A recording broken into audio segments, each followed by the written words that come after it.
দুঃখ এমন এক অনুভূতি যেটা আমরা চাই বা না চাই, আমাদের জীবনে এটা অবশ্যই আসবে।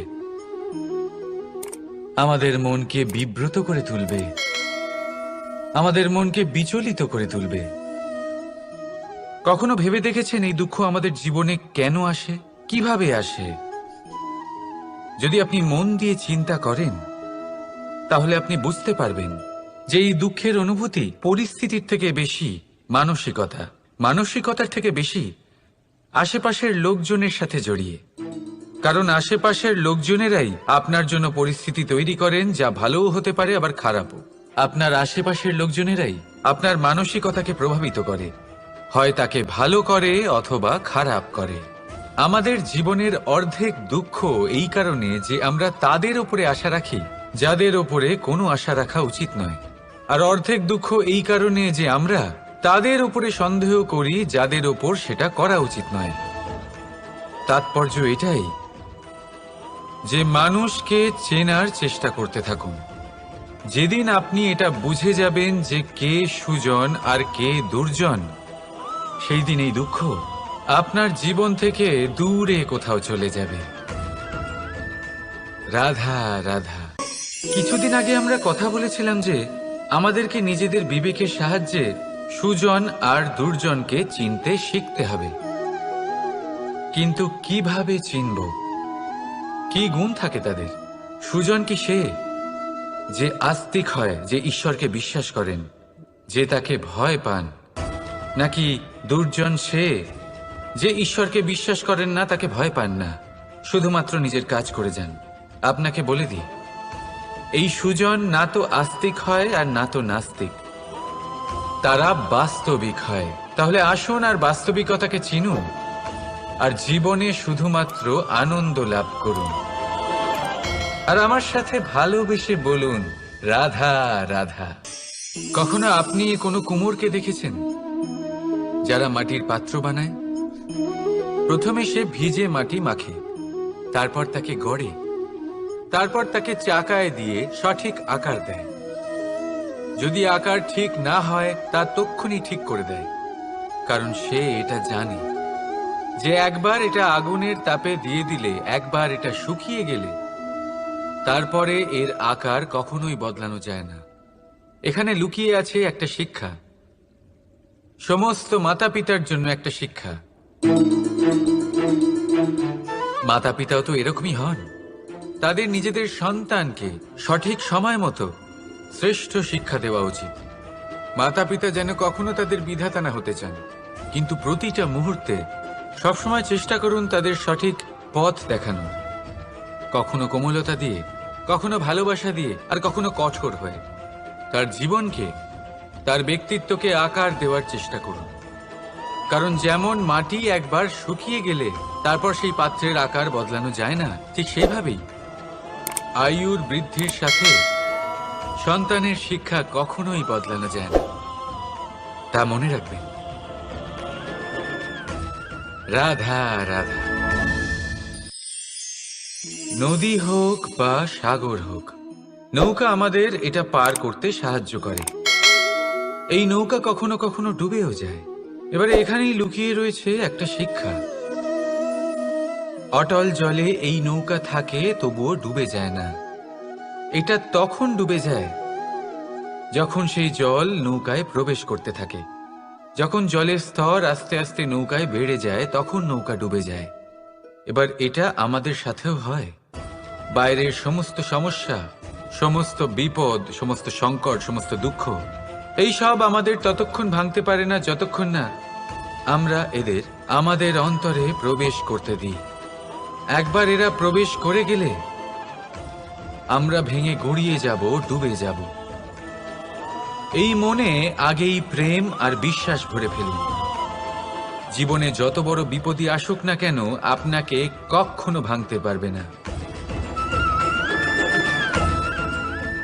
রাধা রাধা। হাতের কত রকম রূপ হয়। কিছু স্নেহের সাথে আপনাকে স্পর্শ করে, তো কিছু প্রহার হিসেবে বর্ষিত হয়। কিছু বন্ধুত্বের নামে আপনার দিকে অগ্রসর হয়, তো কিছু শত্রুতার দিকে আপনাকে টেনে নিয়ে যায়। কিন্তু কখনো ভেবে দেখেছেন যে কোন হাত বেশি মূল্যবান। যখন আপনি সফল, যখন আপনি ভালো কাজ করেন, তখন কিছু হাত আপনার জন্য করতালি দেয়, আর কিছু হাত এমন হয় যা আপনার কাঁধ স্পর্শ করে যখন আপনি জীবনে সব থেকে অসফল হন, যখন আপনি ভেঙে পড়েন। তাই করতালি দেওয়া সেই হাত, আপনার প্রশংসা করা সেই হাত, তার থেকে অনেক বেশি দামি সেই হাত যা আপনাকে তখন আশ্বস্ত করে যখন আপনি এমন সময় কাটাচ্ছেন যা আমরা কেউ কাটাতে চাই না। সেটা আপনার সম্বল হয়ে ওঠে, আর এই সম্বলই আপনাকে জীবন অতিবাহিত করার শক্তি প্রদান করে। তাই একে অপরের সম্বল হয়ে থাকবেন, জীবনে সব সময় ভালো থাকবেন। রাধা রাধা। মানুষ, প্রত্যেক মানুষ কাউকে ভালোবাসে, কাউকে ঘৃণা করে, কাউকে সম্মান করে, আবার কাউকে তিরস্কারও করে। মানুষ সবকিছু হতে পারে, সুস্থও হতে পারে, রোগীও হতে পারে, ধনীও হতে পারে, নির্ধনও হতে পারে, বন্ধুও হতে পারে, আবার শত্রুও হতে পারে। যদি কিছু না হতে পারে তা হলো অস্পৃশ্য, অচ্ছুত, ভগবানের কাছে সব থেকে বড় পাপ। এই যে মানব শরীর, তা ঈশ্বর প্রদত্ত, তা তার মন্দির। প্রত্যেক শরীরে ব্রহ্মদেব বাস করেন। তাই শরীরের অপমান করা, সেটা ছোঁয়া থেকে দূরে থাকা, এটা কখনো করবেন না। এই জীবনে ছুত অছুত কখনো বিচার করবেন না। পরমেশ্বর যা দিয়েছেন তার সম্মান করতে শিখুন। আর আসুন আমার সাথে ভালোবেসে বলুন, রাধা রাধা। উপহার, উপহার কারোর জন্য বস্তু হতে পারে, তো কারোর জন্য অনুভূতি। কিন্তু এই উপহার সকলের ভালো লাগে। এবার যদি জিজ্ঞেস করা হয় যে উপহার কিরকম হওয়া উচিত, তাহলে কেউ বলবে যে উপহার এমন হওয়া উচিত যার সাথে আমরা সোনার উপর তুলনা করতে পারি। কেউ বলবে এমন উপহার হওয়া উচিত যা পেলে কারোর মন খুশি হয়ে ওঠে, সে আনন্দ উপভোগ করে। ব্যক্তি উপহার যা দিচ্ছে তা নির্ভর করছে তার আর্থিক অবস্থার উপরে। কিন্তু উপহার যাই হোক না কেন, তাতে একটা অনুভূতির অভাব কখনোই থাকা উচিত নয়। আর সেই অনুভূতি হলো ভালোবাসার অনুভূতি। তাই মনে রাখবেন, ভালোবাসার থেকে বড় উপহার আর কিছুই নেই। আর যদি ভালোবাসার এই উপহার আপনি লাভ করেন, তার থেকে বড় আর কোনো সম্মান নেই। রাধা রাধা। কখনো কোনো বাচ্চাকে দেখেছেন?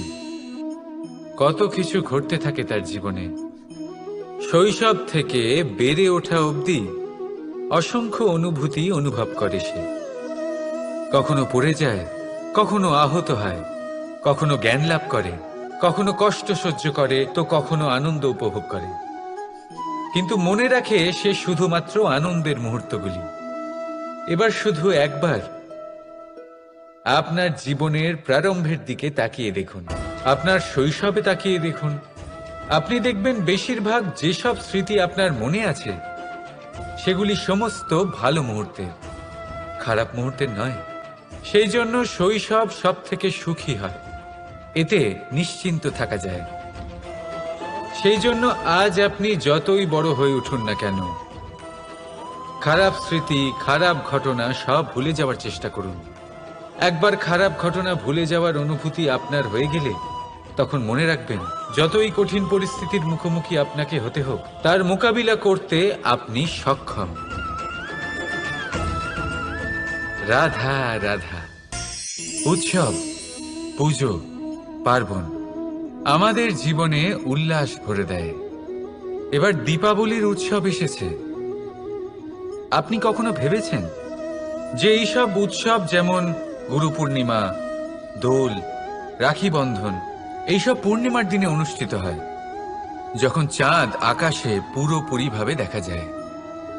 কিন্তু দীপাবলির এই শুভ উৎসব অনুষ্ঠিত হয় অমাবস্যার দিবসে। অমাবস্যা, যাকে আমরা অশুভ বলে মনে করি। কখনো ভেবে দেখেছেন কেন শ্রীরাম অমাবস্যার এই দিন বেঁচেছিলেন অযোধ্যায় ফেরার জন্য? একদিন পরে বা একদিন আগেও তো আসতে পারতেন উনি, কারণ উনি এই সংসারকে একটা বার্তা পৌঁছে দিতে চেয়েছিলেন যে মুহূর্ত নয়, কর্মই আসল। যদি আপনার কর্ম বড় হয়, শুভ হয়, তাহলে অমাবস্যার এই রাতকেও প্রদীপের সাহায্যে আলোকিত করা যেতে পারে। তাই সময় বিচার করা না করা আপনার সিদ্ধান্ত মাত্র, কিন্তু নিজের কর্মের বিচার করা আমার উপদেশ। রাধা রাধা। আসুন এই ছোট্ট গাছটা দেখুন। এই গাছ আমার কাছে অত্যন্ত প্রিয়। আমি এই গাছটাকে ভীষণ ভালোবাসি। এবার ভাবুন, এই ভালোবাসায় আমি ওকে দিনে যদি 6 বার জল দিই, তাহলে কি ওর বিকাশ ঠিক করে হবে? এটা কি ওর জন্য ভালো হবে? কখনোই নয়। এর শিকড় পচে যাবে, এর শিকড়ের জল গ্রহণ করার ক্ষমতা শেষ হয়ে যাবে।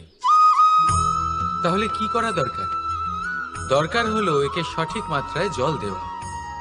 দরকার হলো সঠিক সময় অন্তর তাকে জল দেওয়া। দরকার হলো একে সূর্যের তাপও সহ্য করতে হবে। দরকার হলো প্রতিটা কাজ যেন পরিমাণ মতো হয়। এবারে এই ভুল বেশিরভাগ মাতাপিতাই করে ফেলেন। নিজের সন্তানকে এতটাই ভালোবেসে ফেলেন, আর তাতে সন্তানের প্রতিটা ইচ্ছে পূরণ করেন। তারা প্রত্যেকটা জিনিস তাদের দেন, প্রতিবার তাই করেন। আর এইভাবে সন্তানের বিকাশে নিজেই বাধা হয়ে ওঠেন। এরকম করবেন না। এই যাত্রা আপনার সন্তানের। এই যাত্রায় আপনার সন্তানকে অনেক কিছু শিখতে হবে। নিজের ক্ষমতায় কাজ করতে হবে, তাদের করতে দিন। একটা অত্যন্ত গুরুত্বপূর্ণ কথা বলবো আপনাদের, তা আপনারা মনে রাখবেন। প্রেম আর শত্রুতা অধিক হয় তাহলে তা ক্ষতিকর। প্রতিটা বিষয়ে সমতা বজায় রাখুন। আর আমার সাথে ভালোবেসে বলুন, রাধা রাধা। পাদুকা, খড়ম আমাদের জীবনে কতটা গুরুত্বপূর্ণ হয়। যখনই আমরা এটা পায়ে পড়ে হাঁটি, এটা আমাদের রক্ষা করে কাঁটা থেকে, ছোট পাথর থেকে। এটা আমাদের সুরক্ষিত রাখে। কিন্তু যদি এটাকেই আমরা অন্য দৃষ্টিভঙ্গি দিয়ে দেখি, তাহলে এই পাদুকার জন্যই হাঁটার সময় পেছন থেকে আমাদের পায়ে কাদা লেগে যায়। এরকম মানুষও আমাদের জীবনে থাকে, যে থাকে তো আমাদের সাথেই, কিন্তু এরাই আমাদের পিঠ পিছে কাদা ছোড়ে। এবার হাঁটার সময় যখন আপনার পায়ে কাদা লাগে আপনার পাদুকার জন্য, আপনার নজর সেদিকে থাকে না, আপনার নজর থাকে সামনের দিকে, কারণ সেটাই আপনার লক্ষ্য, সেটাই আপনার পথ, আর সেটাই আপনার করা উচিত। তাই মনে রাখবেন, আপনার পা ধরে সেই টানতে পারে যে আপনার পেছনে রয়েছে, আর আপনার নজর সেখানে নয়। সবসময় সামনে নিজের লক্ষ্যে থাকা উচিত। প্রতি মুহূর্তে নিজের লক্ষ্যের দিকে তাকিয়ে থাকুন। সবসময় জীবনের সামনে এগোতে থাকুন। আর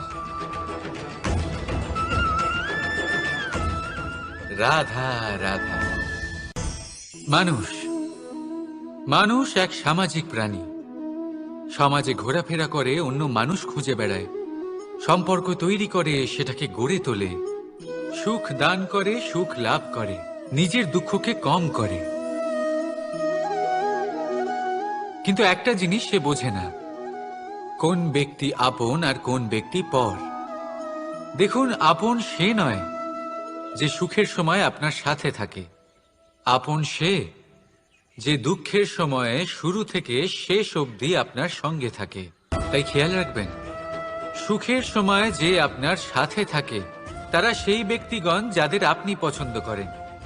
কিন্তু যে দুঃখের সময়, সমস্যার মধ্যে, কষ্টের ও একাকিত্বের মধ্যে আপনার সাথে থাকে, আপনাকে সব সময় সঙ্গ দেয়, তারা সেই ব্যক্তি যারা আপনাকে পছন্দ করে। এবারে কাকে আপনি আপন বানাবেন আর কাকে পর, সিদ্ধান্ত আপনার। রাধা রাধা। নাম কত সাধারণ একটা বিষয়। প্রত্যেক মানুষ যে জন্ম নেয় তাকে একটা নাম দেওয়া হয়। যা সে পেয়ে থাকে তার মাতা পিতার দ্বারা, না হলে তার গুরুর দ্বারা, বা কোনো আত্মীয়ের দ্বারা, বা কোনো কাছের মানুষের দ্বারা। এই নামের সাথেই সে আস্তে আস্তে বেড়ে ওঠে। কিন্তু এটাই কি সেই নাম? এই নামই কি সবকিছু? কখনোই নয়। একটা নাম সেটা যা আপনি জন্মের সময় লাভ করেন, যে নামে আপনি কর্মের পথে অগ্রসর হন। আরও একটা নাম সেটা যা আপনি আপনার কর্মের দ্বারা অর্জন করেন। আর এই নামেই আপনাকে সবাই যুগ যুগ ধরে মনে রাখে। আপনার আসল নাম সেটা নয় যা আপনাকে জন্মের সময় দেওয়া হয়েছিল। আপনার আসল নাম সেটা যেটা আপনি আপনার কর্ম দ্বারা লাভ করেছেন। কারণ সেই লাভের পেছনে প্রচুর প্রয়াস লুকিয়ে থাকে, অনেক পরিশ্রম লুকিয়ে থাকে। কিন্তু যদি আপনি চান যে মানুষ আপনার নাম মনে রাখে, তাহলে আপনাকে কর্মের পথে অগ্রসর হতেই হবে। শুভ কর্ম করতে হবে, অনর্গল চেষ্টা করে যেতে হবে, মহান কাজ করতে হবে। আর বিশ্বাস করুন, আপনি একটা মহান নামের ফল অবশ্যই লাভ করবেন। রাধা রাধা। চিন্তা। সবাই বলে চিন্তা করা উচিত নয়, কিন্তু চিন্তা সবাই করে। যিনি বৃদ্ধ ব্যক্তি হন, তিনি নিজের অতীতের সাথে বর্তমানের তুলনা করে চিন্তিত থাকেন। একজন যুবক ব্যক্তি ভবিষ্যতের বিষয় চিন্তা করে, নিজের লক্ষ্য কিভাবে পূরণ করা যায় সেই চিন্তায় মগ্ন থাকে। শুধু একজন বালকের না তো তার ভবিষ্যতের চিন্তা থাকে, আর না অতীতের দুঃখ থাকে। আর এরকম কেন? কারণ সে শুধুমাত্র বর্তমান নিয়ে ভাবে, আর তাই সে সব থেকে বেশি সুখী।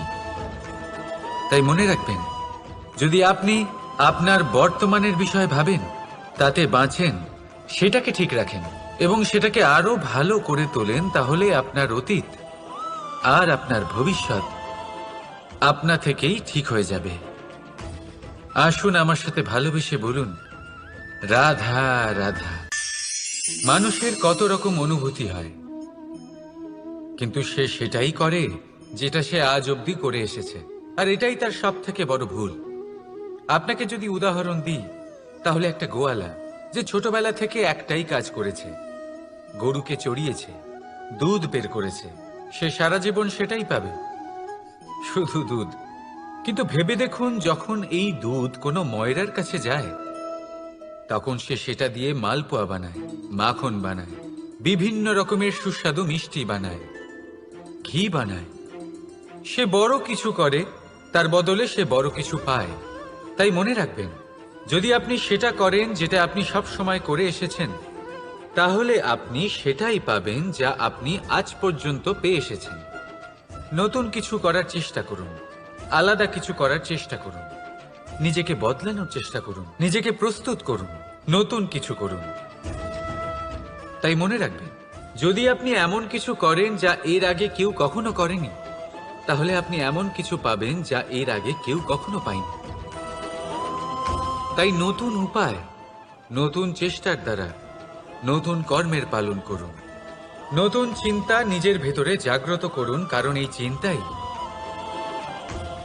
সত্য হয়ে আপনার জীবনে আসবে। রাধা রাধা। যদি আমি আপনাকে জিজ্ঞেস করি যে এই সংসারে সব থেকে মাহাত্ম্যপূর্ণ বস্তু কি, তাহলে আপনি বলবেন জল। আর একদম ঠিক বলবেন।